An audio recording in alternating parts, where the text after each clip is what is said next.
Video store is open for business. Yep. We're in the thick of Halloween season now. Oh yeah. Doesn't get any. I don't know. I guess this is the week where I feel like it really starts to get busy. Yeah.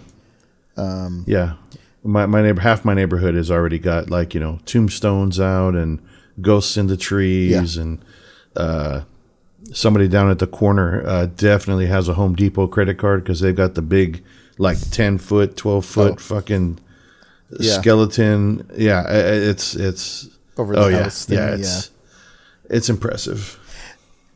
Yeah. I mean, we don't have that kind of budget at the video store, but we definitely have the movies that basically influenced a lot of these sorts of things. Mm-hmm.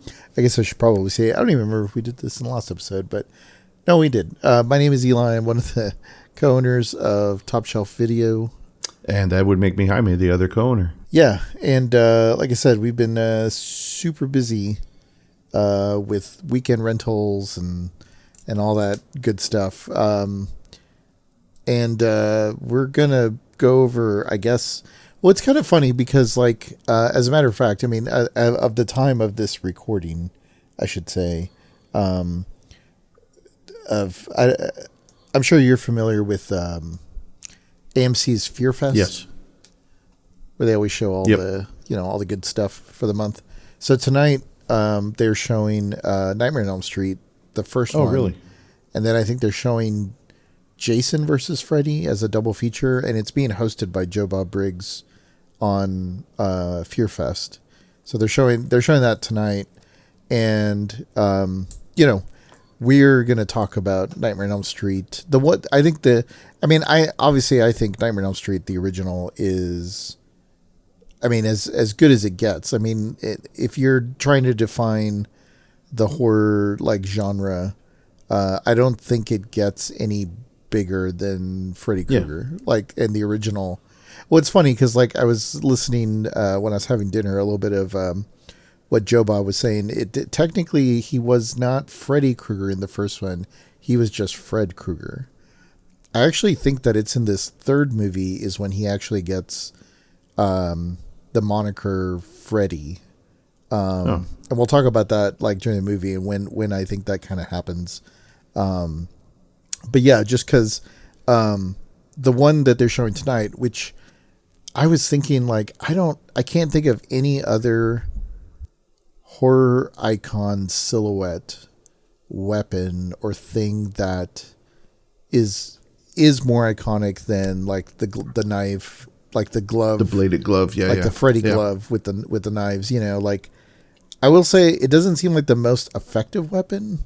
It seems like I don't know. It seems like it would not operate really well. I think if you actually were trying to use that, I feel like the glove would maybe kind of come off, or I don't know. I feel like there would be a lot of functional problems with that glove if you were trying to use it, right. Compared to the machete or the knife that Jason or Mike Myers uses. I don't know. I was just thinking about that tonight when I was because the original one starts with him making the knife, and I'm like, oh, that's really cool.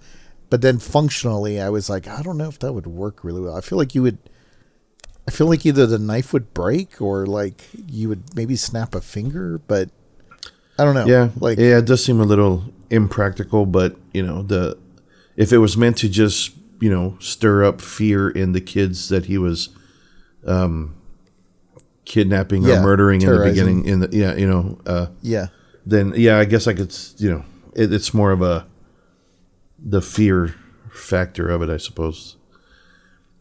It's really not intended to be super functional, but I was going to say before we kind of get started in the movie, do you have any particular reoccurring nightmares or things that I don't know, things that have kind of plagued you in the past, in the sense of I mean, I'll mention to you the one thing that everybody sometimes they'll have the you're naked in front of your classroom sort of nightmare or for a presentation, right. but for me, my reoccurring sort of, I guess you could say nightmare. Like it's not, I haven't really had the boogeyman nightmare or like the killer or the person. Right. For me, it's always been two things. One is, they usually deal with like when I'm really stressed, probably with work or things like that. But one of them is I'm in, I would assume high school or some kind of college that's very, I don't know, a college that's very similar to high school, because the nightmare in itself is that I've come back from winter break or some sort of like break. In my mind, it feels like it's like winter break or something, but I don't remember my locker combination, so I can't get into my locker to get my books.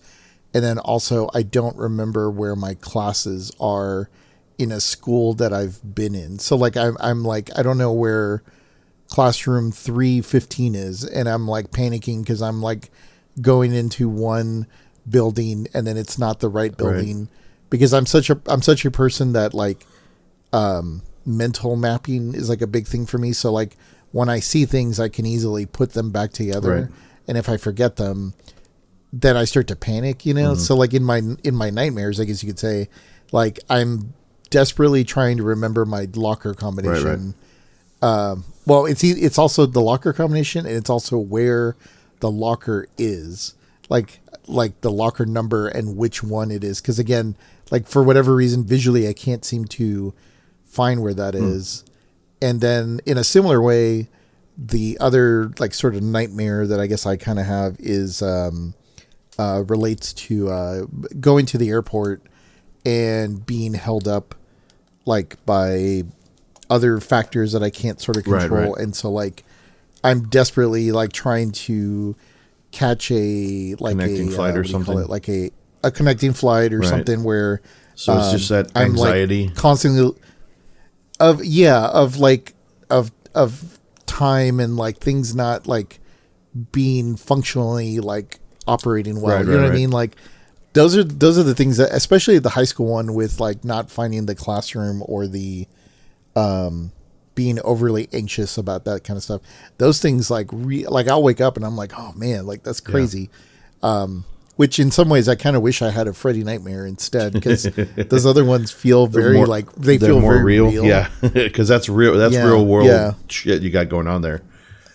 Yeah. Where, I'm sure. Do you have any recurring nightmares or things like that have sort of happened, or any nightmares that you have been able to, like, oh man, I remember, this one time or whatever, whatever the case may be. No, that's crazy. Well, I mean, I guess I had never really thought about it. I mean, I think once I joined the military, I kind of got desensitized to things, or I guess like we were in a constant state of like stress and anxiety during the beginning stages, boot camp or whatever, and people yelling at you. So growing now, before that, I mean, as a child, I would have, in my earlier years, I guess I'd have nightmares of dogs because of the one time I got attacked by the neighbor's dog coming off the bus when I was in kindergarten, and I got chased down the driveway, and the greyhound obviously is going to outrun a 5-year-old boy. Right. But, so I don't know, maybe a little, some result of like the PTSD of that, because I have vivid memories of the dogs standing over me. I had a big fluffy corduroy jacket. I still remember it was gray. I remember that shit like it was yesterday, but, they tore into that, but they never actually, broke skin or nothing. But it was, so there was several years there where I was having nightmares of like dogs being chased by dogs or what have you. Now I can tell you, after Poltergeist came out, I was fucking having nightmares about fucking clowns, and that went until about probably my senior year of high school. So that would have been like early 90s. 92 was when I graduated. So even like in 90, 91, I would still like, if I heard like a little bell or something, like I was always looking into the darkness, trying to like, where is it? But yeah, as an adult, I don't know. As an adult, I can't say that I've had any kind of nightmares or recurring. I mean, honestly, and I guess I'm one of those people where I don't remember, like 90% of the time I don't remember what I dreamt. You know, Right. I which I wish I did. I wish I could, because I mean I've kind of watched videos and I've read into like the whole lucid dreaming, like somebody who's like, Right. you're asleep and you can basically, just basically like the Matrix, you could kind of just control that world. That would be fucking awesome. But I just, that's not a thing that my wife Karen says that she knows when she's asleep. And I was like, well, that's lucid dreaming. It's like, have you ever tried to do anything? Like, you ever try to go flying, or like, if you're dreaming, like she says, she'll be talking and she'll be like, Karen, you're dreaming, wake up. And I was like, I don't remember shit. I don't, so like the fact that you remember that, it's fascinating to me. I wish I could do that, Yeah. But I guess it's a thing, but I don't have it. So yeah, that kind of like, that's a nice transition into this movie, because I feel like there's a lot of things about this movie that I remember being younger and it scared me, but also like thrilled me. This is like the first time in a long while that a movie kind of was able to do that. Yeah. And so this is 1987's Nightmare on Elm Street Dream Warriors, which this is like prime movie for like you and I, because I would have been like 11, 12, and then that would have made you like 14, 15. Yeah. So you were like almost ready to start working soon at the theater. Yeah. And I mean, I feel like pop culture was really starting to take off, I guess you could say, in that, the Bart Simpsons and the Freddys of the world were now like they were everywhere, mainstream, and they were being they were being commercialized in a way that we had never seen before, and like people couldn't figure out why. And I feel like this Nightmare on Elm Street, like I said, I was recently watching. It was kind of funny, because when we talked about wanting to talk about this movie in particular, it just so happened that I think AMC, as part of like Fear Fest or whatever, they were doing like the marathon of like 1, 2, 3, and I think they were going up to 4, and then maybe they would like recycle, or it would kind of come back around. I don't know if they were showing all of them, but so it was one night I went ahead and watched like the first 2, and especially the second one, because we had just, we were talking about Prom Night 2, and I was like watching part 2, thinking about how different part 2 is to part 1, and how part 2 is very like it's very like Prom Night, in that it's kind of goofy, and I know we're not talking about 1 or 2, but just I guess to sort of briefly talk about them just on the surface level, because I'm pretty sure you don't know about some of these things, but so the first one obviously is like about as classic as it gets, and it came out in 1984, right? Which is like maybe one of the most decorated years of biggest, movies. Easily, like ever. and then Nightmare on Elm Street 2 came out the following year, because they really wanted to accelerate and rush that. And I think like Wes Craven was not really interested in wanting to do the second movie. He was like, no, I think like it's a complete story in its first movie. Right. And obviously, so like, it was supposed to be a standalone, like, right? Yeah. Okay. And the studios were very much into like money. Capitalizing as much as they could on money. Course. So they were like, well, we got to get a sequel out like right away. And I want to say he had no involvement in 2, either in a writing or directing standpoint. And 2 is interesting because I remember 2 being scarier than 1. And I don't remember why. And I think partly because in 2, Freddy makes his way out of the dreams into the real world, and he terrorizes like kids. Like there's a scene on the back end where like they're having like a pool party, and Freddy like actually shows up and kills people like in the real world and not like in a dream. But what's kind of funny about the second one, if you're ever interested and you go back and read this, again, when we were younger, like these sorts of things never like really crossed my mind. But with the context of understanding that the second one was the second movie is very much like a, like I said, it's a lot more campier, but there's like this undertone that I never really picked up on until I was an adult.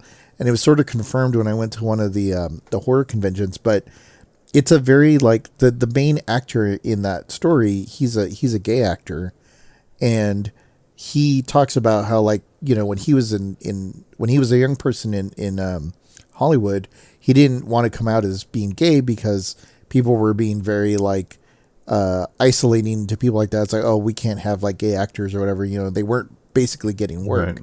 Right. So the second movie though is like there is like this. If you watch it again with the knowing this knowledge, the guy who wrote it was gay, and then like the actor that they cast was gay, but he wasn't, like I said, he wasn't like publicly like saying that. But if you watch the movie, it's very much about like this person not being themselves and sort of coming out, and a lot of the things that happen in the movie are very like sexually weird, you know, right. Like there's like a scene where I remember like the two boys get in trouble, and their PE coach is like punishing them, and then there's like a sequence where the PE coach is like at a leather daddy bar, like, you know, and there's like a weird shower scene where like Freddy is whipping like like he whips the coach to death. Like, it's just a lot of weird stuff there. And when we went to this horror convention, the main actor came out and was talking about like, oh yeah, he's like, I absolutely knew what was going on here. And there's actually a documentary specifically about that movie because there was there's a lot of like behind the scenes stories to all that. All that to say, like, I think it's still a good movie, but it definitely strays away from the first movie. And then the third movie is when Wes Craven kind of got back involved with the Nightmare series, because he wasn't really a fan of the second one, because he's like, oh, it kind of got campy and we got away from the whole Freddy story, because the second one had a lot to do with just a focus on the main kid, and he's being terrorized by Freddy, but in reality, much like Mary Lou, it's like Freddy is possessing that kid, and then eventually like comes out of the kid and like starts terrorizing people, right? And the third movie goes back to Freddy being in the dreams and the story of the parents, right, that are being punished, right, for what they did to Fred Krueger in the original. So that sort of sets up the tone, I think, of the third one, because it's funny because the third one has like this. It starts with a like kind of a serious tone, but this is the first time we see Freddy in his full like. He's got his witty lines. He's more like you see him in these different like sort of forms of him. Yeah, this is like the pop culture Freddy that we're all, I think, accustomed to seeing. You know, like, and I think that's like a big. I think that's why this movie like resonates so much with me, because it was scary to me, but then this is also the first time that the kids fight back. You know. And there was something about that. It was something that I really liked as a 12-year-old, being like, oh man, I can fight back in my dreams. And, that makes sense. Freddy, you know. I can see that, where like now, like you, I guess, especially at the age we were at, it was like, you know, you're starting to develop, and you kind of, at that age, you're starting to discover if you know, because there's that, you know, fight or flight, and in pretty much anything. And I guess, you know, we had already been exposed to, you know, Jason and Michael Myers and Freddy Krueger, and it was always just like there was always flight. Everybody's always, you know, running or you get killed, except for, you know, the final girl, right? But yeah, with this one where there's a team of, you know, dreaming, you know, I guess you call them superheroes, or, you know, they all kind of got into what their abilities were, or whatever their special powers, as Nancy would tell them.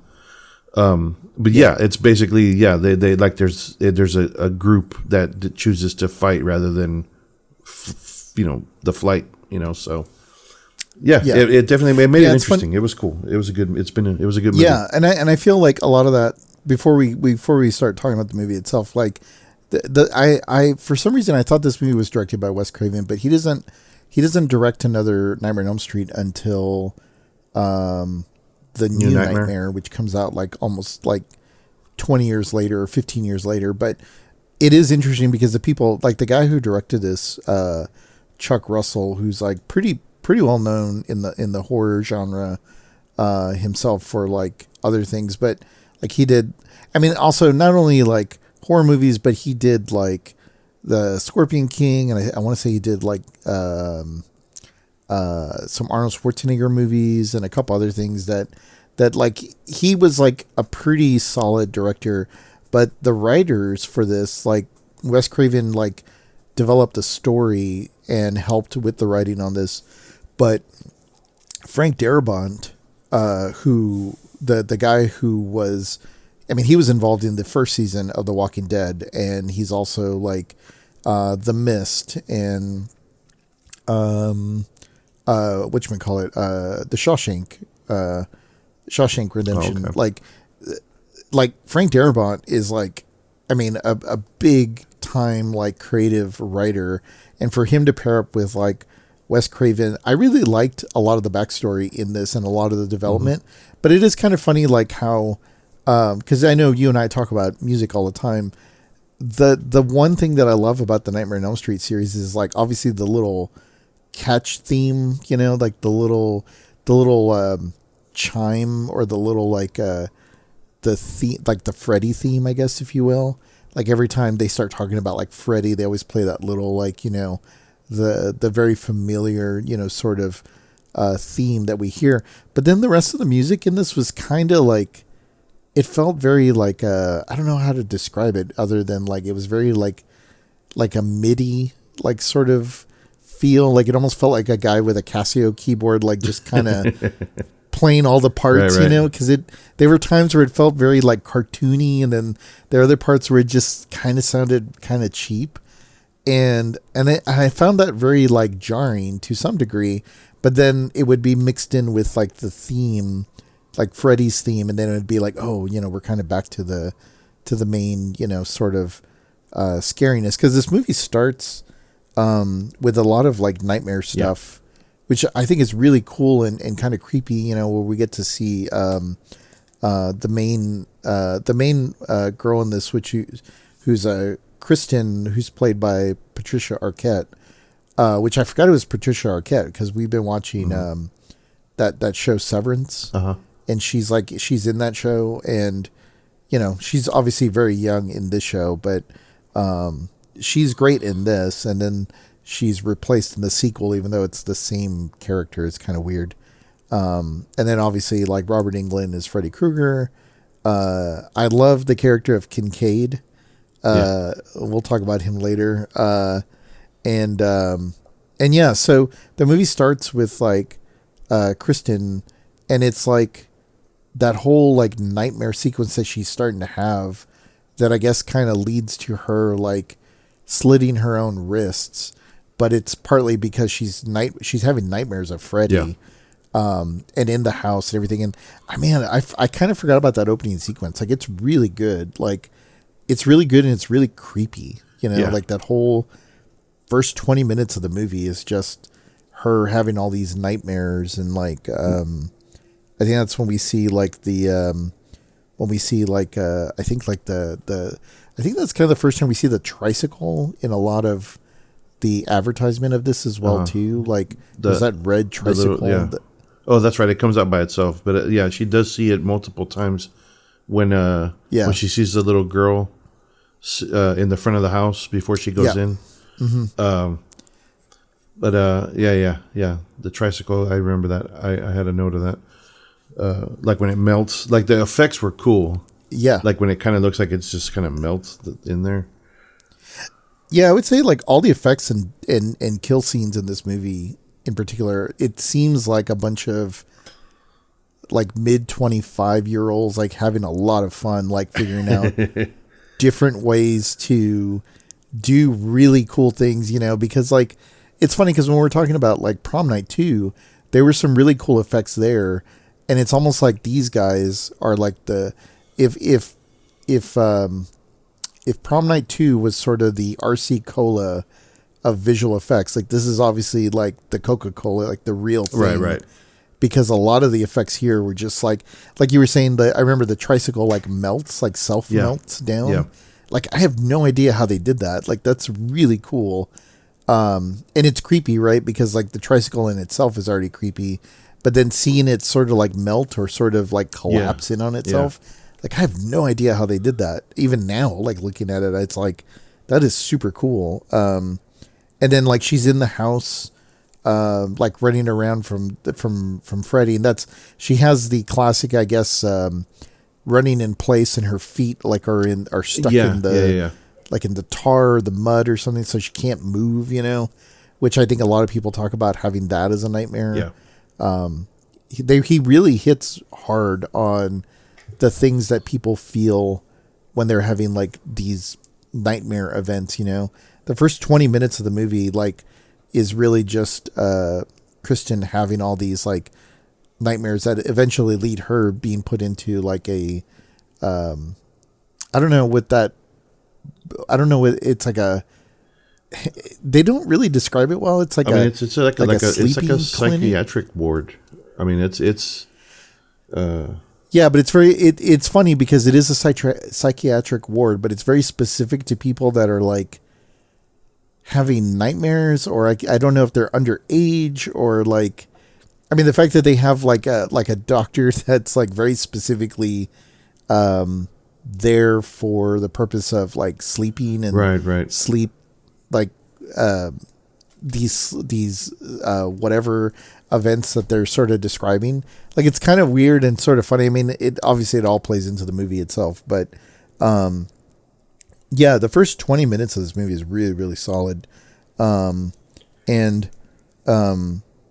that's also, I want to say, I can't remember if that leads up to the first time that we see Freddy in his like normal form. We see Freddy way more in this movie than we see in the first two probably combined. Mm-hmm. And it's kind of funny because it feels very much like you can feel the movie set quality of this, but like in the movie before we meet all the characters leading up to that, like oh no. Yeah, I think before all that, like she has that sequence and she kind of slits her own wrist, although like for her in her visualization it's Freddy like attacking her. So then that's when the mom is kind of like, oh, we need to like put her in the institution. Yeah. She's like, I'm done with this. And then they show her getting her admitted. Yeah. And yeah, we're sort of introduced to Nancy back in the story, where Nancy from the original movie is now like a college grad and is now working here as a sleep expert or a intern therapist. Yeah. That I guess like specializes in dream patterns and things like that. So yeah, we're sort of introduced to all the characters at that point. And so we know that Heather's involved. We get to meet like Kincaid and Joey and Philip and Will and I don't remember how you pronounce the girl. Taryn? Is it Taryn? Yeah. And Jennifer, and then special appearance by like Lawrence Fishburne, who I guess he was still going by Larry Fishburne before he was Lawrence. Yeah, when I saw that in the opening credits, I watched it last night with my wife Karen, and when I saw that, I was like, Larry Fishburne, and then right away I was like, what, Larry? I was like, no, that's like we knew who he was, but we're like, I guess he went by Larry in the 80s. Yeah, before he switched out. It's kind of funny because like he's such a good actor. Like he was like, every time he was on screen, he would always stand out to me as like being better than everybody else, like in the scene. And but yeah, no, he was an interesting. It's like an interesting part for him. I mean, in his early career, but So yeah, like we're introduced to all the characters, and I guess Heather in the next sequence of like big dreams, because there's a lot of dream sequences on the front half of this movie, and then it kind of like rests a little bit, and then it really picks up on the back end. But I think in the first like 30 minutes of the movie is when we get to see like when I guess Kristen has like this sort of like ability or power to be able to, in her dreams, be able to reach out to people and bring people into her dreams, because she's able to bring Nancy into like her dream. And that happens in the sequence where she is, she's in her room, and then I guess she realizes like she's in a dream. She's not actually in her room.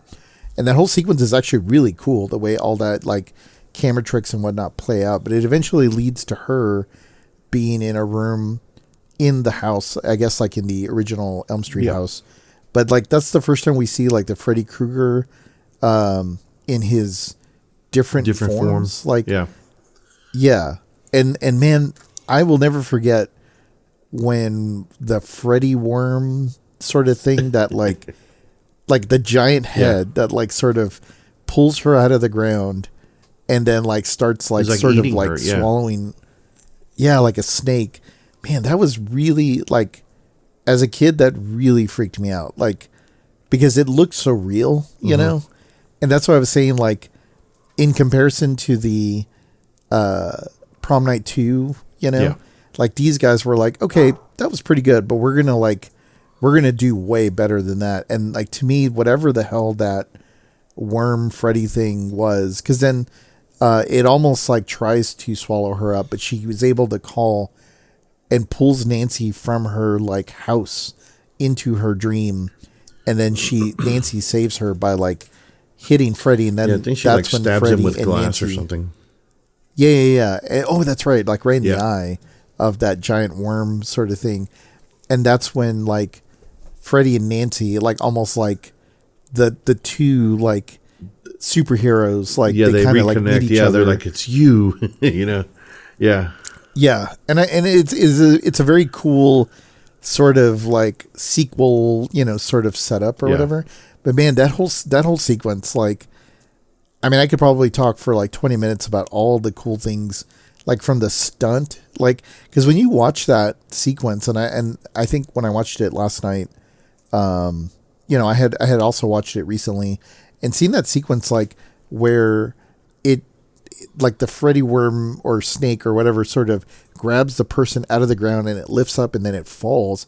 If you watch that really closely, like those are all like real people and real things. So like that had to be a very, very coordinated like stunt that had to be done very carefully as well. Yeah. But the Freddy worm thing in itself like looked really good, even in high definition, of like being slimy and the way that the face articulated, you know, for as much like the way it was eating her, but then like it had all the details of like something trying to like grab to swallow whole. Like you could see that was it was the effects were awesome in this scene. On that one sequence alone, but I remember, like, it's kind of funny when we were talking earlier about like nightmares. I don't ever remember having nightmares from these movies. I remember being scared to go to sleep, but I don't remember like actually dreaming about these things. But I do remember that one in particular because there was just something very like weird about it. And especially like when Nancy saves Christian, and then like the Freddy head sort of backs up and is like, and they're facing off with each other, and like Nancy's talking to the Freddy, like the Freddy snake or whatever, and the way his face articulates in that puppet or whatever was like really, really good and really, really creepy, because that's that uncanny valley of like, it looks very real but also doesn't, and then you don't know what you're looking at. The brain isn't kind of, it's like, what is happening? Yeah, exactly. And I love that sequence. Yeah. And so, that sort of leads, after that to the, kind of do like the group therapy. Like we get to meet all the people that are going to be in this story. And we get a little bit more detail about them. Cause we get to learn that, like, I don't know, I guess Kincaid is sort of just like a troublemaker. He's just kind of like a tough kid. He gets aggressive when they try to put him to sleep. So which is it's kind of a bummer that, like, that's the only thing that really, like, it's almost like he's just being punished for being like an angry, like, black kid. Yeah. Because, like, you know, they're, you know, like you were saying, they try to, like, put him to sleep and he gets really angry because he doesn't want to have to deal with Freddy. But, like, everybody else, Will, or is it, no, Joey's like a mute. Yeah. So he had some sort of traumatic event. I think, is it Will is the D&D kid? Yeah, he's the one in the wheelchair. So he had a previous attempt of suicide, and all he did was paralyze himself, basically.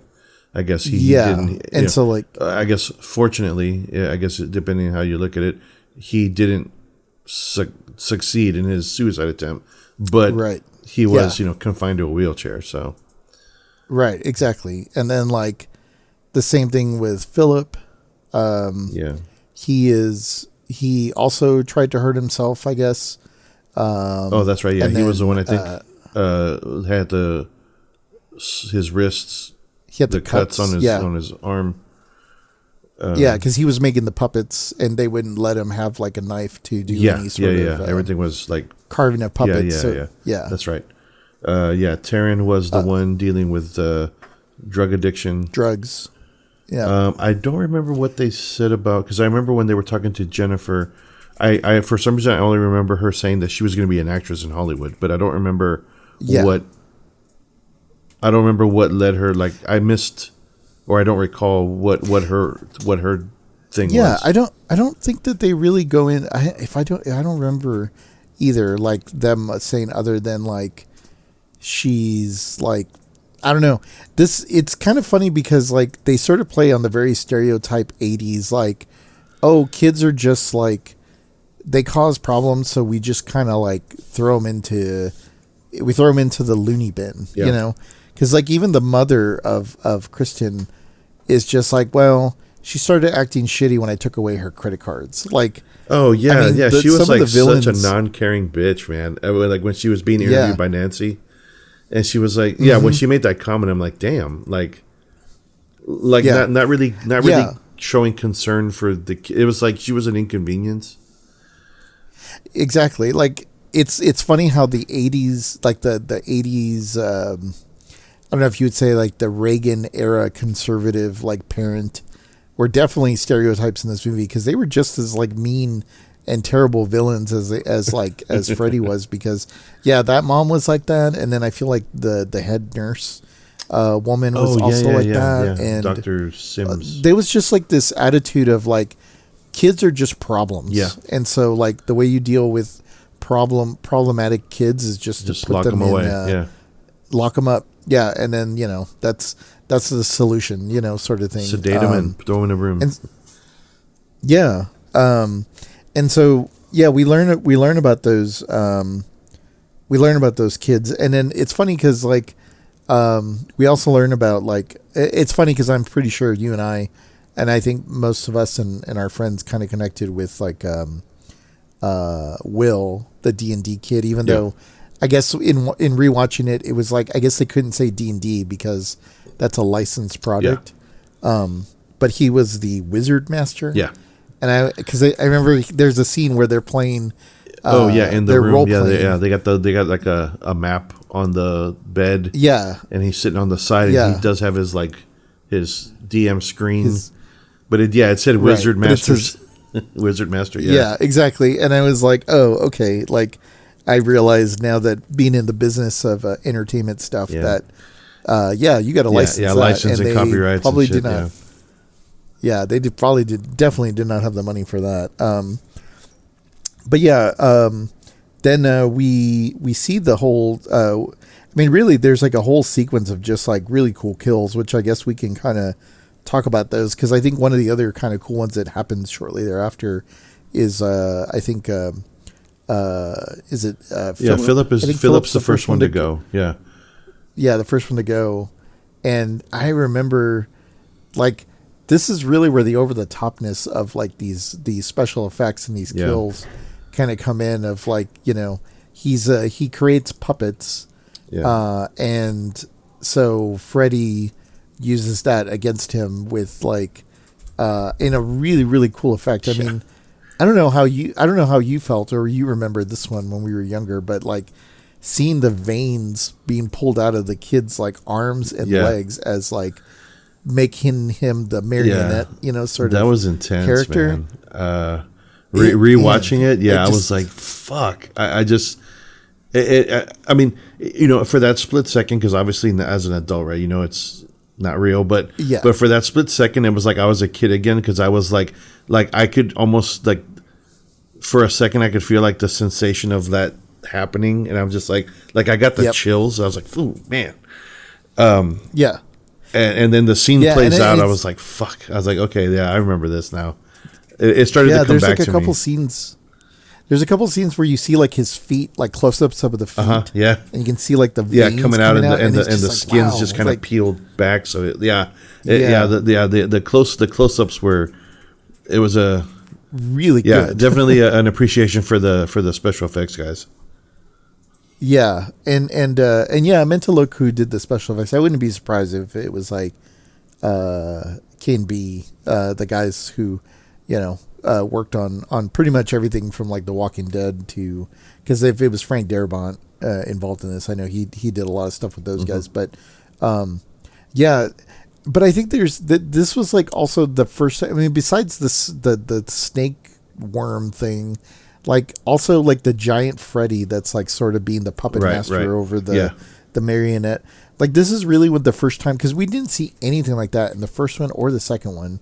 And so this is the first time you really see like Freddy just kind of doing these very like over the top extravagant, like sort of, I don't know what you would call them, like just kills on his victims.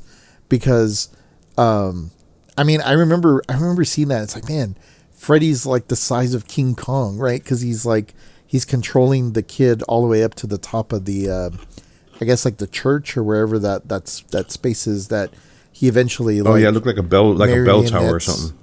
Yeah, that's right.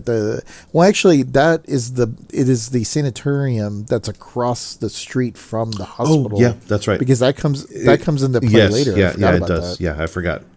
Yeah, and so like.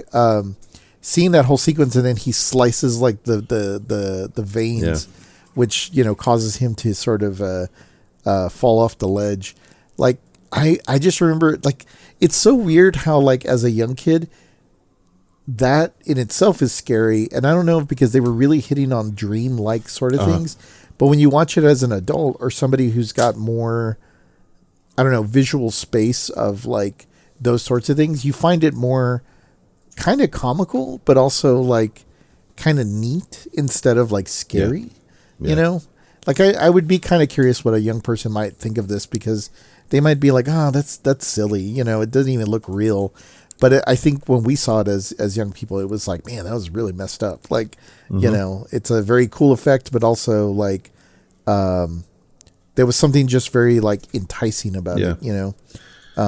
So I thought that sequence was really It's cool. funny that you mentioned that, because when we had a brief conversation during the movie, we were talking about, because Karen made a comment about something looking like fake, or, you know, like in her eyes, you know, and we kind of got to talking. I was like, well, yeah, you know, but, you know, you've kind of been desensitized. Like we're used to, like, you know, the Walking Dead level of, you know, so like realism. So like, you know, like you and I grew up while, like, for example, like Industrial Light and Magic, they were, while we were growing up, they were learning how to get shit done. So by the time my kids are watching movies, ILM has already fucking figured everything out, and they make it look seamless. Whereas like we're seeing the stop motion and the, you know, like, you know, stop motion and like the claymation or whatever. Like we watched all of that stuff, you know, and like the Last Starfighter 3D effects and stuff like that. Like we went through all of the phases where like now kids of this era, they look at this stuff and they're like, man, what is this shit? Because now they're getting the polished versions of everything. You know, we got to see the improvement over the decades, you know? Yeah. This movie is a very like, it's a testament to, your brain filling in the gaps. Like there are a lot of things here that, cause I know what you're talking about also later in the movie where there is definitely some stop motion, that is used, but I think it's actually really cool, even though it obviously looks like it. I mean, it looks like obviously something you can kind of call out, but I think when we were younger, we fill in the gaps and we didn't really see that same level of stop motion. We saw it for what it was, which is like there's like a skeleton guy moving around, and it's like, oh man, like that's really creepy.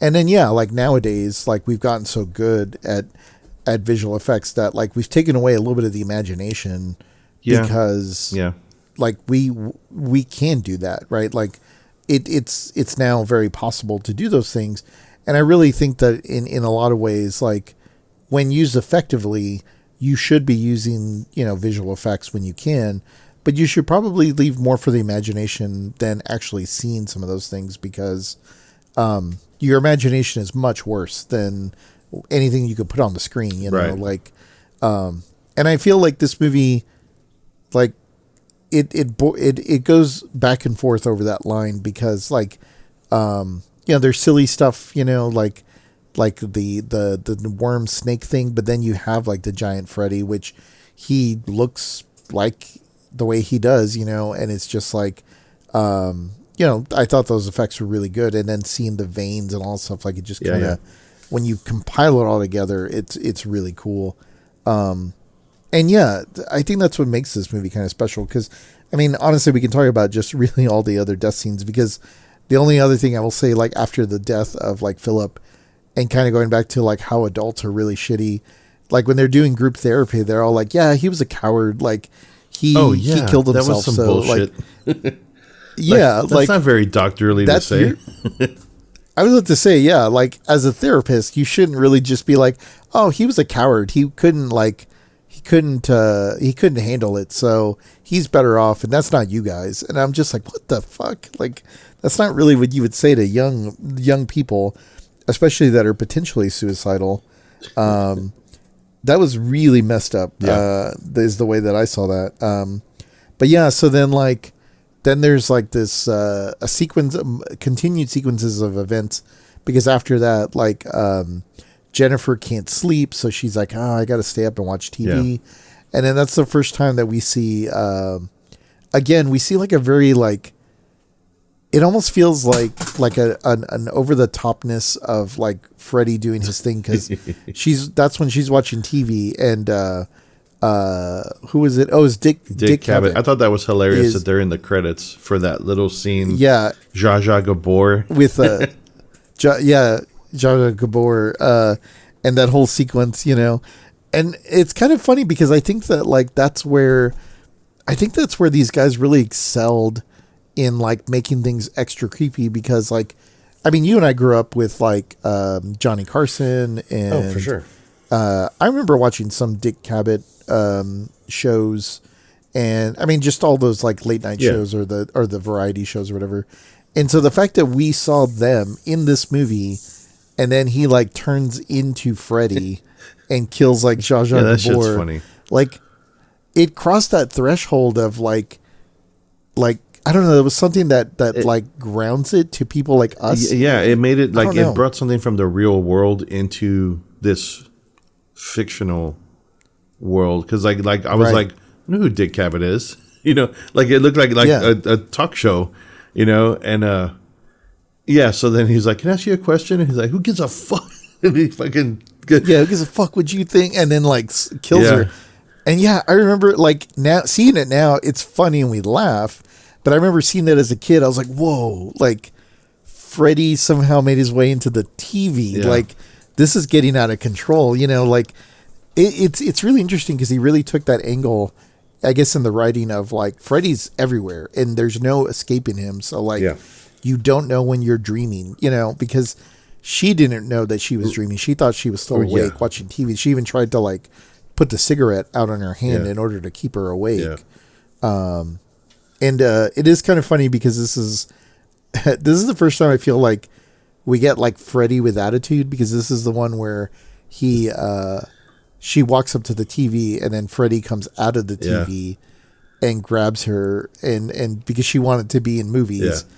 And then what is it? One of the more famous one-liners from the movie. Yeah.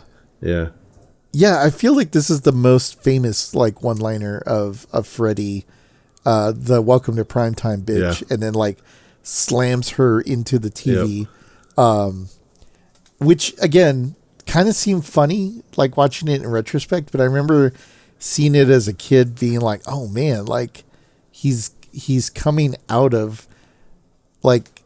You know what I mean? Like that means he could be a refrigerator, he could be a washer, a dryer, he could be anything. Like, nothing. I don't know. He could be anywhere in anything. Yeah, I was funny. I was going to mention before we move on from this one. I saw in an article when they were interviewing Robert Englund that so Dick Cavett was cast, and they were going to have somebody else to be the guest in his fake show. And he wanted to. He supposedly asked to get Zsa Zsa Gabor because he thought that she would be the one the most. I think that they're going to get a reaction out of her because apparently they didn't tell her. She didn't do any research. They just said, "We have a part for you." She didn't know anything about Freddy Krueger or the Nightmare on Elm Street series. So like when you see her reactions when Freddy comes out, like. Robert Englund like legitimately scared her. Like she did not know. She didn't know what the fuck. She didn't know what her role was. But she was sitting across from Dick Cavett thinking. I mean, obviously, I'm sure they told her the minimum necessary because there was some dialogue already going on. But according to Robert Englund, all her reactions are like 100% legit and genuine because he jumped out and scared the shit out of her. So like when she does that whole like and obviously I'm sure they edit it so it looks the way it does, but apparently he jumped out and scared the shit out of her because she didn't know what she was filming. So that when I went back to actually YouTube that scene again because I wanted to watch it again and I was like, wow, that's very pretty authentic. Yeah, I guess that's how you do it. I mean, to get some legit real reaction, kind of like like what they did to Shelley Duvall in The Shining, they just kind of fucked with her like for real.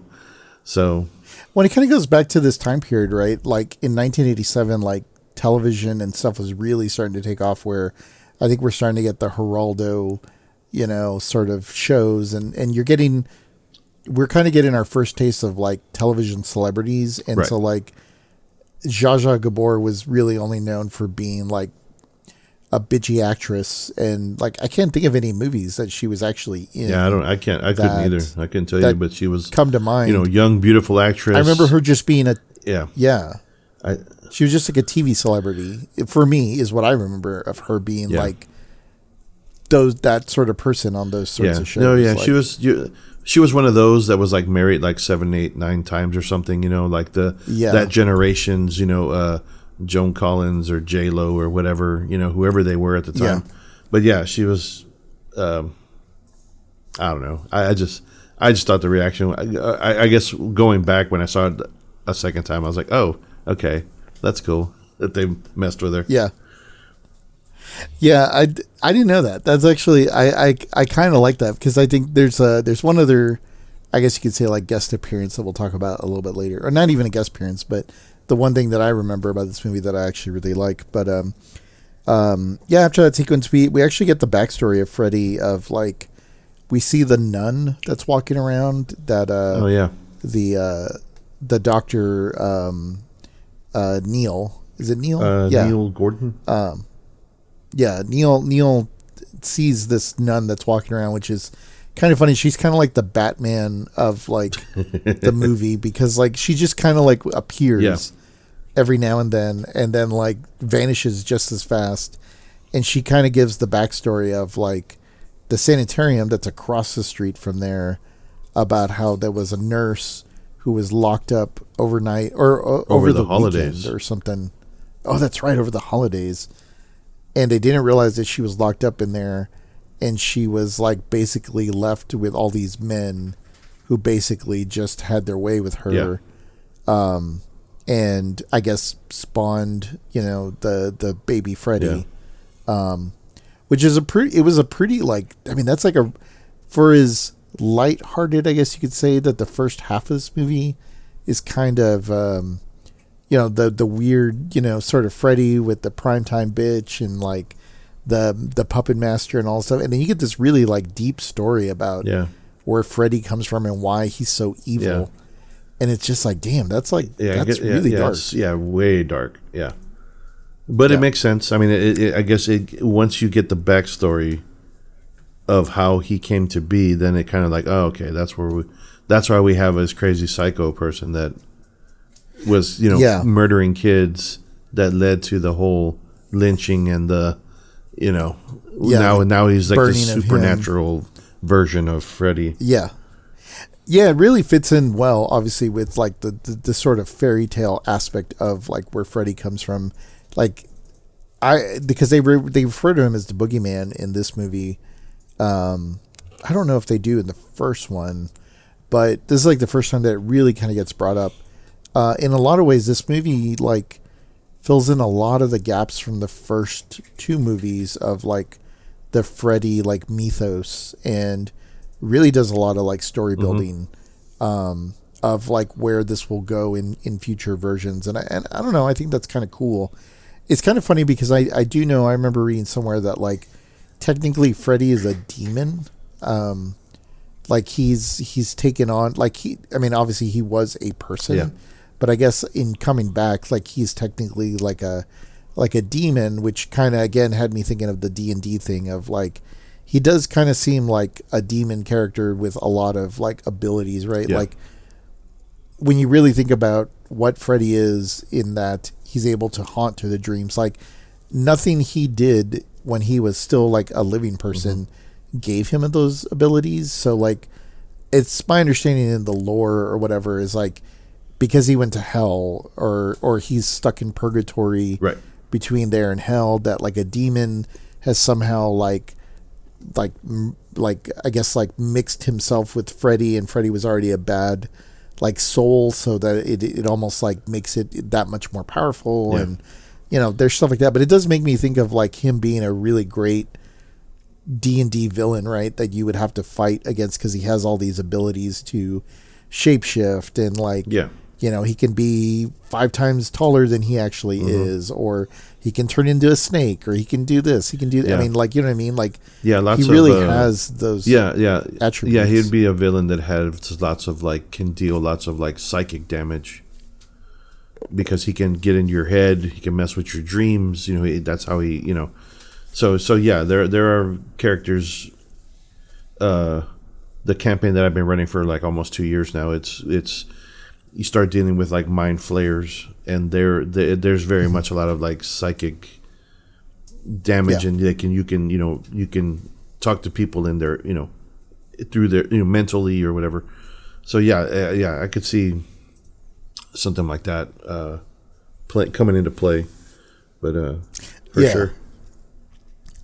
Yeah, and so like the rest of the movie sort of plays out in that like we figure out how we have to kill Freddy, like we have to find his remains. The only person who knows where their remains are is like Nancy's dad.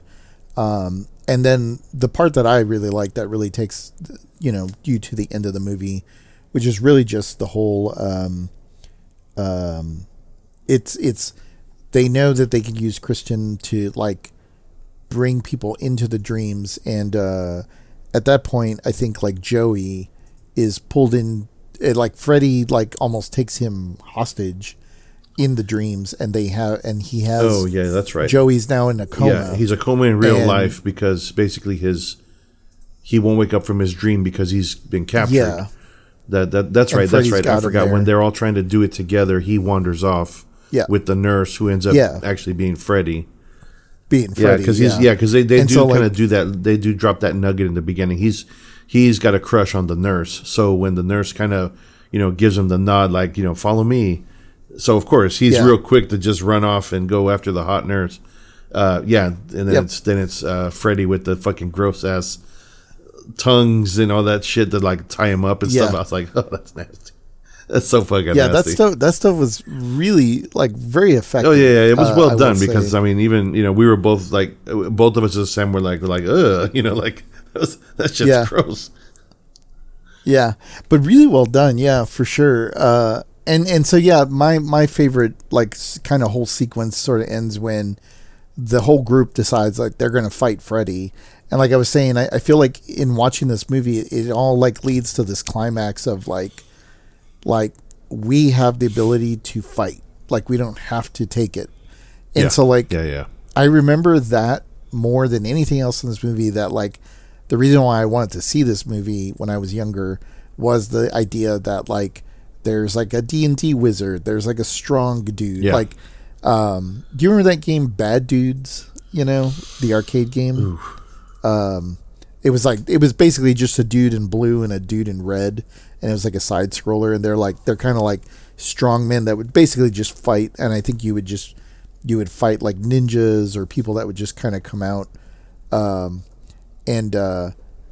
only bring that up because I think Kincaid in his dreams is like the version of the Bad Dude's character in that video game, because he's wearing like the red, like a tank top, and he's like a red tank top, and he's got like the muscle things around his arms, and I don't think he's wearing a bandana, but he's actually the first time I think that somebody calls Fred Krueger Freddy, because he starts like taunting him in the dreams. Oh, that's right. Like, come on, Freddy. Yeah, that's right. He's like, you motherfucker, like, I'll kick your ass, all this shit. And I don't know. I feel like I as much as I wanted to like relate to Will, the D&D guy, I don't know. I liked Kincaid so much because he felt like that friend or the guy that you always wanted to be, which is just like, you're stronger and tougher than your nightmares and you'll fight back. Yeah. Which he does in the last half of the movie, which I think is great. And so they pull in everybody who's left to fight Freddy at the end, and then basically it's like a montage of like badass kills, because we see, well, yes and no. Like I feel like some of them are kind of like kind of cheap in that we see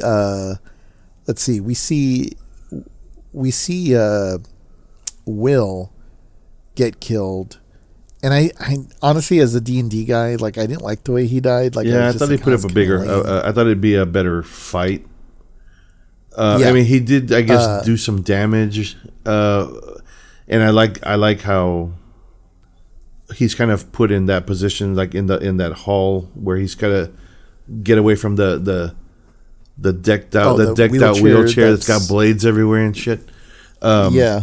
But I mean, he does end up like, doing like I guess he reminds himself that he can do stuff, and he's like, he's like, he has like that wizard outfit, kind of just shows, he just becomes this wizard, and he does some fire some shit with his hands, and I would have liked to have seen a little more back and forth action. Yeah, a little more action in that one. I remember that I remember thinking that as a kid, going like, "That's it." Like, oh man, he would have had more spells or things. Yeah, it's kind of funny because it reminded me of like a football player that's running to the end zone and sort of like lifts the ball up, and then somebody slaps it out of the hand before it gets to the end zone. It's like, why would you run at Freddy when you have the ability to shoot your spell from across the hall? Like, just do it from across. Use your ranged, use your ranged weapon stuff. That was kind of disappointing. Same with Taryn. She did get, when they cut to her death. I mean, she does pull out the blades and has some badass moments. She puts up a little bit of a fight. A little bit more of a fight, but the fact that she basically succumbs to the whole the the I don't know what a drug the blue shit's supposed to be, but she gets OD. Yeah. I don't know. It looked like Drano or something. I don't know what he put in her, but it kind of sucked. I would have liked to seen like him get a little cut up or something, but ultimately she gets it too. So yeah, and it's kind of one of those things too. Like that is also a very like memorable and gross scene where she has like the little mouths like on her I guess like where her like they're like they're like the little mouths are like I don't know wanting the drugs like suckling yeah that was nasty. I remember I was just like, oh, that's gross. I mean, so yeah, it's like that again is also one of those very iconic sort of moments where he when he lifts up all his fingers and they're all syringes, needles, and he's like, let's get high, and I was just like, oh man, like, and then the way and then he's like once he's like penetrated her with all the needles, and he just kind of like rolls his eyes back and he's like, oh, what a rush. And it was just like like I mean the shit's good when you get that kind of reaction from the audience, because I know I was like oh fuck, like the little mouths on her arms, and then followed by the he kind of gets her with all the needles, and then so when you see his expression where he's getting high off of her death, basically off of her death, I was like, oh man, so and it's funny, I agree with you, and I think that's actually where, like, I don't know if it was very intentional or they were just kind of clever, but like, I could imagine being our age in the theater like that, going like, oh man, that was cool, but also like, fuck, I didn't want to see her go. Like, it was almost like an action movie in that sense, like one of your favorite characters is dying off, but not in a way that like is scary, horrific. It's more like, oh man, like they succumb to their weaknesses, right? And hers was drugs, even though like Freddy had the advantage, right? And sort of was able to take her out. And so like, I don't know, it's like, it's an interesting balance of like, not necessarily scary, but cool, but also like a bummer. But there is something kind of scary about it if you are like somebody that's recovering from drugs or, things like that. Like I could see like that being actually scary, because it's like, you don't want to be around drugs, or whatever. And she talks about how she's clean up to that point, and that she hasn't done any drugs, and even in the earlier in the movie, like one of the what do you call it, one of the guards, or I don't know if it was a guard or one of the people that works there or something. They were trying to offer her drugs. Remember, like he's like, oh, I got the keys to like the drug supply or whatever, I guess, in the back, and he's like basically trying to hit on her and offering drugs as like a way to get in, and she's like, no, I don't mess with that stuff anymore. Like, and he's like pushing it on her, and she's able to push it off, and so you kind of get to see her like winning that battle, but then she loses it to Freddy in the end. So like when you were saying that reaction of like, oh man, like she kind of, that's fucked up, sort of thing, instead of like being covering your eyes because it's so scary. It's like, it's not really scary. It's just kind of like, there's like I don't know. It's an interesting balance, right? Yeah. Of like how they presented this, because I feel like after this movie, you start seeing a lot more of these, like everybody has to step up the kill. You know what I mean? Like in an almost fun, enjoyable way for like the video store audience or something. You know what I mean? Like it's like, oh, you got to see this. It's super cool when it happens or whatever.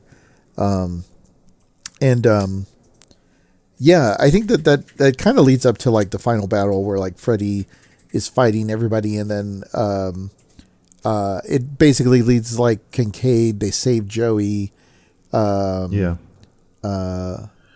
see. Yeah, Kincaid, Joey, and Kristen and Nancy are like the only ones left. And then so yeah, I guess the whole side story of like they basically tell the Neil and Nancy like, oh, you need to find the remains of Freddy, and then you need to like, he needs to be like properly buried, and got to use holy water or whatever. It's kind of interesting because like it's like one of the few times that religion kind of gets brought up in the whole series. Because I'll tell you that it's just like dreams. But this is like the one and only time where they're like, oh, you need holy water and needs to be done through the proper what did the nun say? Needed to be buried in sacred or hallowed ground or something. A hallowed ground. Yeah. That's why he does a quick stop, I guess, when he's talking to Nancy's dad. I forgot the character's name. Yeah. But he empties out his little bottle, his little flask, so that he can fill it with holy water. And right. And he steals a one of the crosses.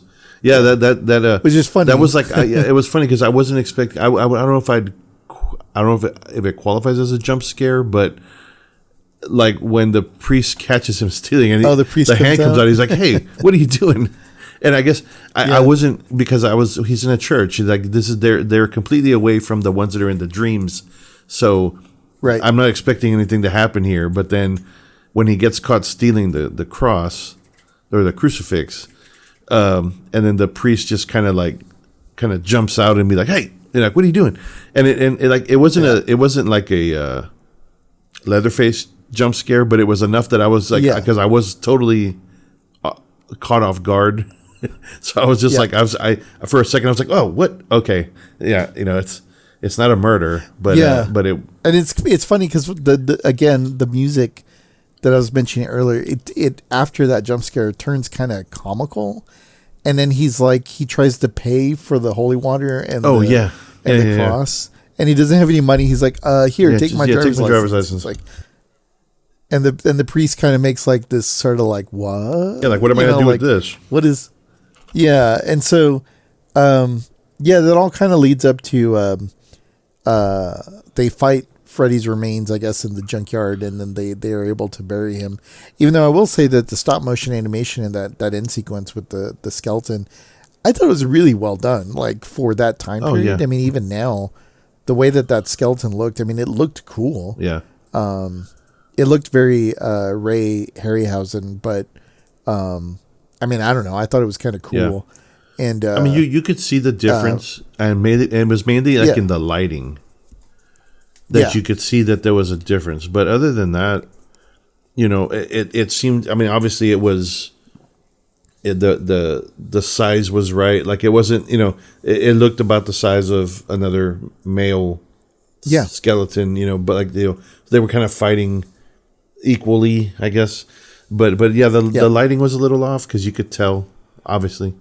But but even still, given like you said, I mean, back then we had to kind of, there was a lot of your brain had to kind of help, like you said, maybe not fill in the gaps, but like just understand that what it is you're looking at. I mean, it's to play, let the story play it out, and not get too wrapped up in the like now. Like, I was like, well, the lighting was a little off, so you could tell it wasn't. It was different, but when we watched it the first time in our early years, it was just you're just watching Freddy Krueger's remains fighting against two other men while they're trying to bury it. Which is then it cuts back, and then he's kind of getting weakened while he's fighting the kids in the dream world, so, and it kind of goes back and forth because I guess he senses that they're up to something in the real world. So no, that was a pretty awesome sequence as far as effects go. Yeah. I mean, I think like it's a real like a push of effects towards the end of the movie. We also get technically, I guess the way that the story kind of ends is like Freddy tricks Nancy into thinking that her father, is crossing over into like the afterworld, and then kills Nancy, and they basically died together. And again, I think that was like Wes Craven trying to end the series of like. And unsuccessfully, like this is it, right? Like, let's not do any more beyond this. Which is funny because I want to say the next one was directed by Frank Darabont, who was the writer or one of the writers on this one, which is, I think, The Dream Master is the one that's after this. And I actually think that one's pretty good. But this one sort of wraps up, and like I said, I feel like of all the Nightmare movies, I feel like this is the one that, like, it's kind of like, I don't know. The only other way I can describe it is like when you think of Arnold Schwarzenegger, there's so many different, like, get to the chopper, or like, I'll be back. Like, he's got his little catchphrases, and I feel like this movie had all of them for Freddy. Yeah. But I also feel like this is where we kind of got to know the Freddy that I think they really wanted to make. I guess, like, I don't want to say long term, but this is what I think really what the studio wanted more than anything else. Whereas I feel like the first one, and the first one's great. Like I said, I mean, the first one is legitimately at times scary, and probably has one of the scariest kill scenes of all time, with like the girl that gets plastered up on the ceiling and is like being drug all over the ceiling. Like, you don't have anything like that in this movie. They're so outrageous, the kill scenes and stuff. But I feel like, anytime you see Freddy on a t-shirt, on a poster, or whatever, that it all kind of harkens back to like Dream Warriors. Right. But yeah, that's fair. I really enjoyed like watching this one again, especially during the spooky season. I feel like this one actually would be a good double feature with like Prom Night 2. Like, I was thinking maybe Nightmare on Elm Street 2, but in watching both those and this one, it's like, no, I think this one is very much like I was saying earlier, like Prom Night 2 feels very much like an appetizer, whereas like this one feels like the main course. Right. Like, those are the breadsticks to the New York style pizza, or whatever your favorite pizza you must is. Be that hungry. Would be. Yeah. I did not get to eat. We went to the dog park, and then we were, then we came straight on to the video store. So that's funny. I will say, I strangely enough, I personally think this is a top shelf video. I don't know how you feel about that, just because it's so iconic, but I don't really have any other, like, justification other than it is iconic. Right. There isn't, like, this movie is very, it's not all over the place like Prom Night 2, as much as it is more, it set the tone for a lot of these sorts of characters and things that we would want to see growing up in this generational, like, sort of curve of moving away from the more serious, like Mike Myers. Because, like, when we got more Jason and more Freddy's, or I'm sorry, when we got more Michaels and Jasons, it's almost like they are now directly competing with Freddy. And so their kills started to get a little more outlandish, and those movies started getting a little bit more, like, kind of over the top. And I think obviously the studio was trying to compete with those. And I don't know if that's for better or for worse, but like, I feel like this movie set the tone for all that. You know what I mean? Like, okay. Well, I think this is the first time we're going to disagree. Now, not to say that this this needs to be in maybe the recommends in the horror section, but because I guess, like you were mentioning, I guess if I had a Mount Rushmore of horror, Freddy Krueger's on it with Michael Myers and Jason Voorhees, right? And I would also say, if I had to just to round that fourth one off, I would put Norman Bates up there. To be determined. I don't know, because obviously this is not a but because Freddy Krueger is on Mount Rushmore of horror of horror monster people, I would be more inclined to put Nightmare on Elm Street, the original, as a top shelf video, and then the sequels would all be in the horror section. Sure. So I guess just because there was nothing like Freddy, right? So as much as I liked this movie, this is the third installment. So it's got everything we want, but I think I would be more inclined to put it in just the horror section. No, that's totally fair. You know what I mean? Like Freddy's still in the top shelf. He's on the top shelf, but I think I would put the original up there as opposed to the part 3. So yeah, yeah, and like I said, I feel like for me, it's probably from the age at which I watched this. Right, I was like, oh sure, definitely not old enough to watch this, but also like very targeted. You know, like this is definitely trying to get at kids my age and your age during this time period, right? And like I said, it's almost like it made, as strange as it sounds, it was almost like making a horror fun in a way that it was almost like video store fun. You know what I mean? Like these are the types of movies. I mean, as much as like, you know, my backstory of when we watched Hellraiser 2, which doesn't even, like, they're on different tracks between this and like Hellraiser 2, or even, you know, Hellraiser. Well, it is funny because I think Hellraiser 3 falls more in line with this movie in that they start doing a little bit more goofy stuff, right, with Pinhead and stuff. But I feel like this movie is the fun video store movie. You know what I mean? Like, okay, you have fun with it, but you're not. But I think to your point though, like Nightmare the original is definitely a much better movie, and maybe does deserve to be on the top shelf. So maybe we'll have to visit that next year. And I guess on this one, this is going to be our first, this will be not a top shelf because we can't come to a consensus, but I do feel like, it's an interesting point in cinema, right? Because like I said, some people would be like, oh, this is ruining cinema because horror should be scary and it needs to be a certain way.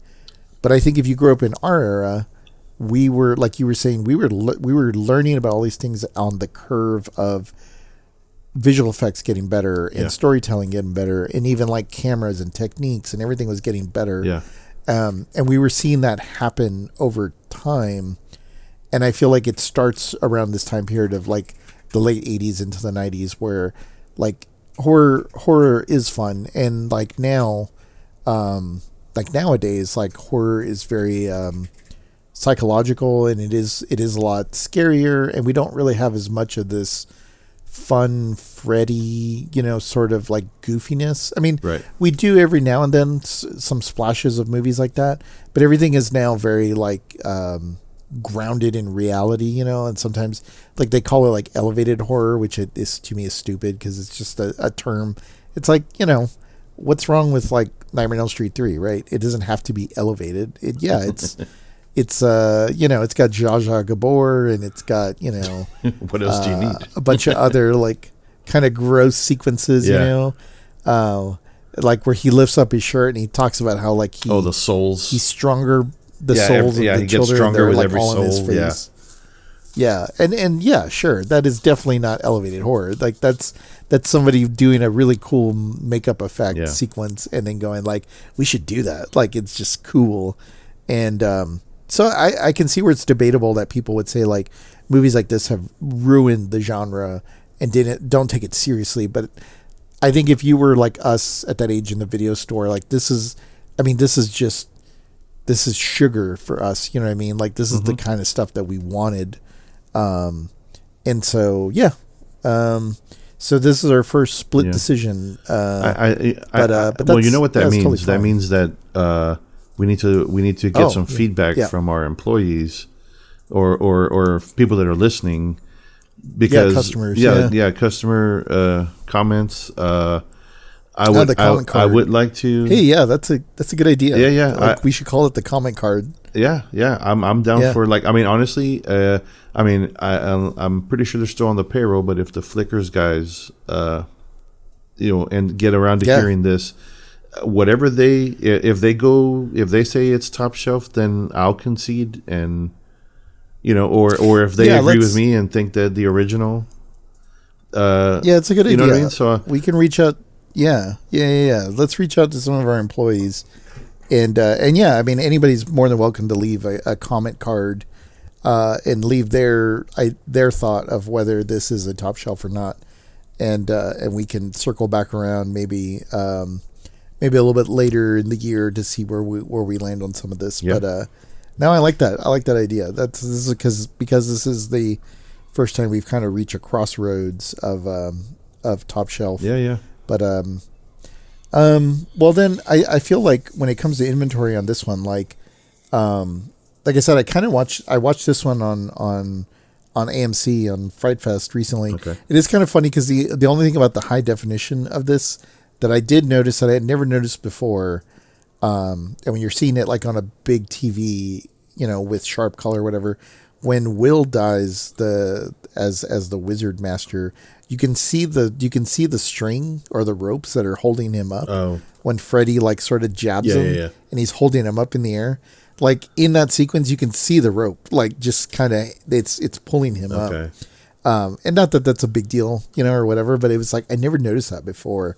So I kind of feel like, in some ways, this is a great one to want to watch on VHS or on a lower fidelity viewing, because it gives you that sort of that grunginess. The dream world is dark and grimy. A little dirty, grungy, yeah. Well, it's all dirty. Yeah. I mean, there isn't any, So I can see that. I can see that the VHS graininess it feeds into the dream world. So for sure. Yeah, I know they literally, I want to say just last month, and maybe it was last month, they just came out with a 4K version of the entire set of these movies, which I'm sure is fine, and maybe we get some of those down the road. But I think for right now, I think the best way that we would want to provide this to our customers is going to be on VHS. Maybe DVD, like those early DVD rips, is probably fine as well too. Right. But I think beyond that, it's like, no, like, we don't necessarily want to show this in the highest of qualities. Like, this is best seen in that format. Okay. So we'll kind of leave it to that. Okay. Do you have any thoughts on merch? I mean, there's tons of different avenues here with regards to merch. Well, I mean, I think the softball toss would be the Freddy glove, with the plastic, blades or whatever. I'm sure you'll agree because you're a music fiend like I am, but Oh, okay. Yeah. the one thing I didn't bring I up. want the Dokken. The Dokken. I mean, I guess it's not technically Dokken record. The album. What was it? Back for the Attack was where. That's the album that Dream Warrior is in that album. But I know that I'm sure that they probably had. Because I went looking for the album cover. So, I mean, that album has its own. It has a cover, but I'm pretty sure that I saw when I was looking for the soundtrack for this movie, they do kind of throw the Dokken in there. They throw the Dokken in the same sort of, well, they used the Dokken font, which is awesome, but it looks like the Nightmare on Elm Street 3 movie poster, but with like the Dokken stuff on there. I do remember that. And I was going to say, in speaking about the music being kind of campy in some parts, I almost feel like it's because they spent all their money to get Dokken to write or to use two of Dokken's song exclusively to this, because the Dream Warriors is the one that they play in the end credits, but in the movie is when they play Into the Fire, which I love that song. I want to say that it's pretty early on. I think it's actually Kristen that is playing it in her bedroom. She's listening to in the beginning when she's playing the music all loud. Yeah, she's trying to stay that's awake. right. That's when it was. Yeah, and her mom's like, "Turn that crap down," it's late, and she's like, "Oh, I'll staying up late for when you got home." But yeah, it's funny because it's very product placement in that hey, let's play Dokken at the very beginning, but it's such a cool song. I really like that. So yeah, absolutely, we have to have that vinyl record there. I feel like the Freddy hat in the form of a popcorn bucket, which is basically just a flipped hat, is really something we'd probably need to have. Because again, me going back with Pickles, and I really like Pickles. I wouldn't mind a Freddy, a mini Freddy, thing that it's like, again, it's like what, it's all the fingers except the thumb. No, wait, he's no, got all, or he's is there got a all blade five. on the thumb? All five. I guess if it's positioned in a way where you could put pickles, or you could use like a little, like, those almost like the back scratcher, sort of stick. Yeah. But at the end, it would be like Freddy's like positioned hand, in a way that you could put in the pickle jar, and you can like stab some pickles with the Freddy fingers. Yeah. Get the ones on the bottom. You can just kind of eat them. Yeah. Shit. Or maybe even better, we could have more of almost a full size Freddy hand that has that, but it's for hot dogs, like over like a campfire. Like you'd sort of hold it, and you put the hot dogs onto the blades, and then you hold that over the fire. And then you play Into the Fire from Dawkins while you're roasting the hot dogs. So it's a whole. Yeah. It comes full circle. It's a whole package. Yeah. Yeah, that's right. If you buy the Freddy hot dog glove, it comes with a Dawkins record, so that you can play Into the Fire while you're roasting your hot dogs. So that's like that's like so. There's like $59.99 package. Okay, well, it's going to be a package like that. Then it needs to come with an apron, except the apron says "Welcome to Primetime, bitch." Instead of "Kiss the Chef," it'll just say "Welcome to Primetime, bitch." Yeah. So then, I guess, that's a pretty good package. Like that comes in a real nice box or something, and that's definitely going to be more than $59.99. I think we'll have to figure out a price for that one. Let's see what else. I think we do have to have like a I guess if we don't want to license Dungeons and Dragons from those guys, I think it's Wizards of the Coast, I think, owns them now. Right. Well, Hasbro bought out Wizards of the Coast, so. Oh, that's right. Yeah. So I guess if we want to do our own, we could just have our own Wizard Master series, like sort of series of books, that are like the sort of the Freddy books. I really feel though, like the store has to have a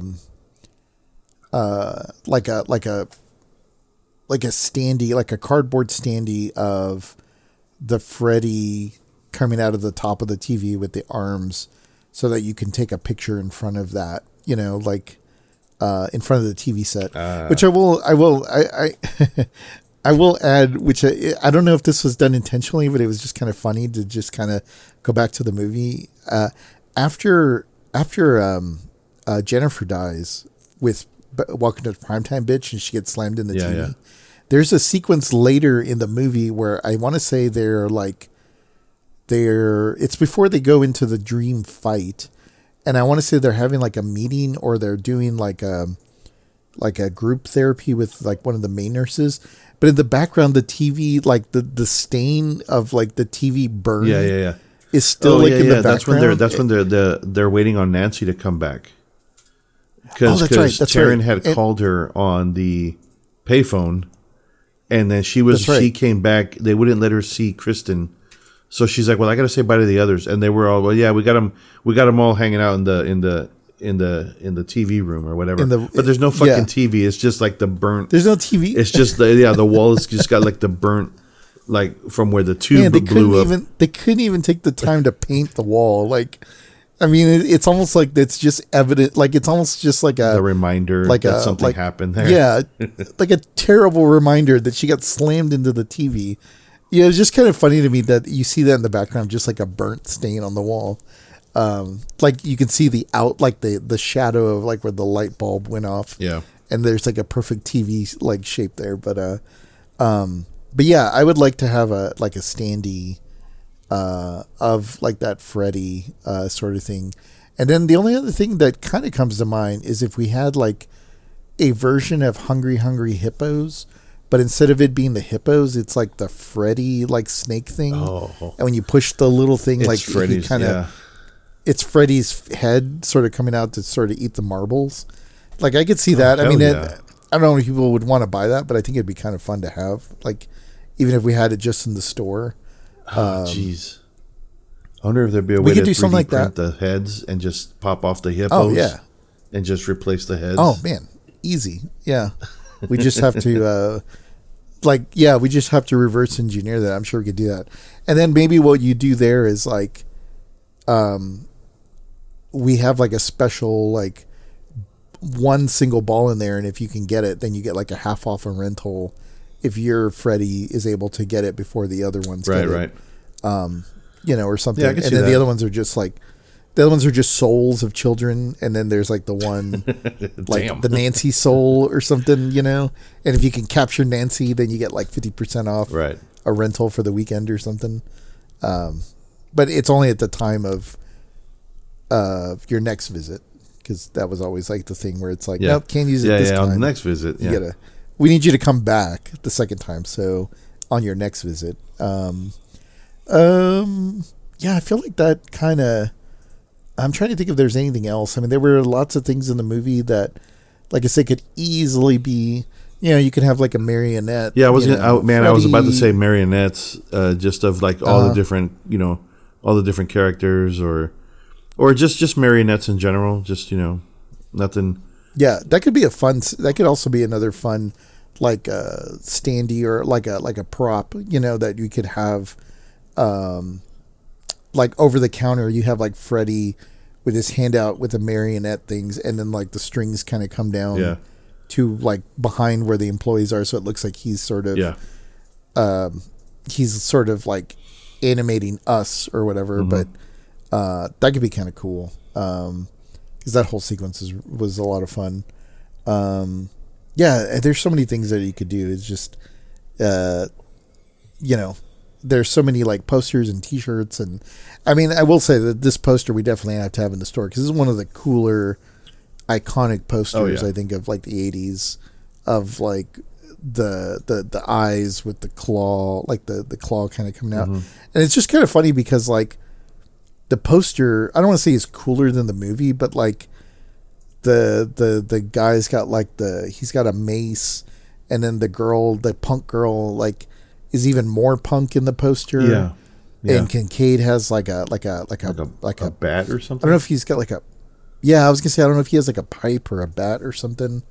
But yeah, this poster is just very iconic. Like, I would love to have this poster, both in the video store, and I would love to have one for myself, to be honest. I mean, just the graphical layout of this, is just really cool. It's got the house, the Nightmare on Elm Street house at the very bottom, and then like the sidewalk is like leading up to the house with all the graphic like imagery on the bottom, like around the like it's just really well thought out. The poster is like one of my more favorite posters, even though like it's a giant Freddy head, but I mean, it looks cool. Any other last thoughts on merch or anything about the movie? No, I'm glad you brought up the Dawkins thing. I was listening to the video before you got online. I wanted to listen it in its entirety.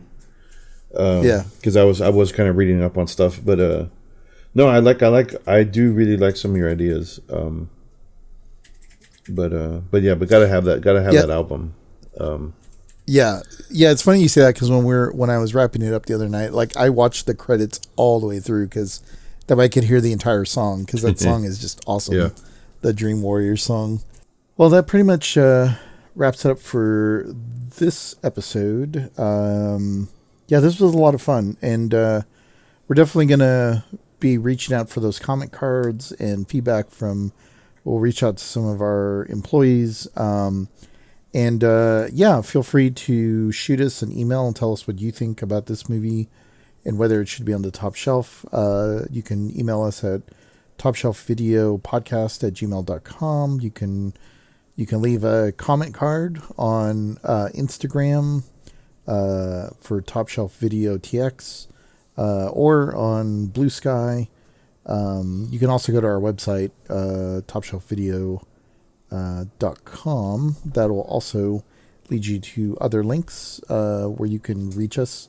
And then also, if you're listening to this in the month of October and you're in the area, make sure you come out, check out the Video Crypt.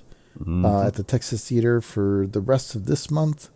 Most every weekend and a couple of weekdays where there's some events with Tuesday Night Trash and other screenings that Dollar Ben is putting on. We have a Dallas VHS swap on Tuesday, October the 21st from 7 to 9 p.m. At the in the Texas Theater lobby. That'll be before the screening of Dead Heat, which will be presented in 35 millimeters, so that'll be cool. But yeah, there's a whole bunch of stuff going on this month. We'll have another episode that we will try to get out next week. We'll also have some Film to Table that'll also be coming out. There's a couple movies we watched there, some very interesting movies that we've watched that fall into the October genre. Oh, nice. Okay. Those should be fun. Yeah. Don't tell me what they are. I want to be surprised. So. Yeah, some really good ones. So yeah, that'll be coming out probably also here really soon. But yeah, no, I'm glad we were able to watch this one. It fits right into the season. Yep. I feel like every year it's always good to catch up to some of the classics, I guess you could say. Yeah. But yeah, for sure. I missed old Freddy. I love my wife, but yeah, part of the interview process, I didn't ask her if she liked horror movies, so I don't throw them on as often. I love this time of year with AMC because they usually have like the 100th scariest movies or scariest moments from the and I like watching those because then I start jotting down like, oh, okay, I had never heard of that movie. I'm gonna have to catch this one. I've been doing that the last couple of times, and I know that they have that stuff on Shudder, but but yeah, this is Freddy was one of those iconic things from our childhood and growing up, and it's like I've just kind of a lot of that stuff kind of it was nice to knock the dust off, and see the glove back on and the blades, and it was a good time last night. And my wife actually, to her credit, she sat through the whole movie. She was probably a little bored and was playing with our little Yorkie that we have now, but yeah, it was good. She sat through it, so I got to give her props. So yeah, I mean, baby steps. It's entertaining enough. Yeah. It's like I said, it's definitely an entertaining movie. So, but yeah, let's go ahead and I guess we really need to put away a lot of these return tapes. We got a high volume this month, especially in the horror section. We got to rotate a lot of those, whereas the other sections tend to be a little stagnant. So we probably should dust off some of those other ones on some of the other aisles for like romance and I guess other movies that are not really getting a lot of traffic these days, at least in the month of October. But we'll circle back around. I think we have some more films in mind of what I think we may want to stay with some of the classics, but we'll see where this kind of goes. Let's get back to sorting some tapes and get ready for the weekend crowd for this October weekend. But we will catch everybody at the next workshop. Absolutely. All right. Have a good one. All right, man. All right. See ya. Later.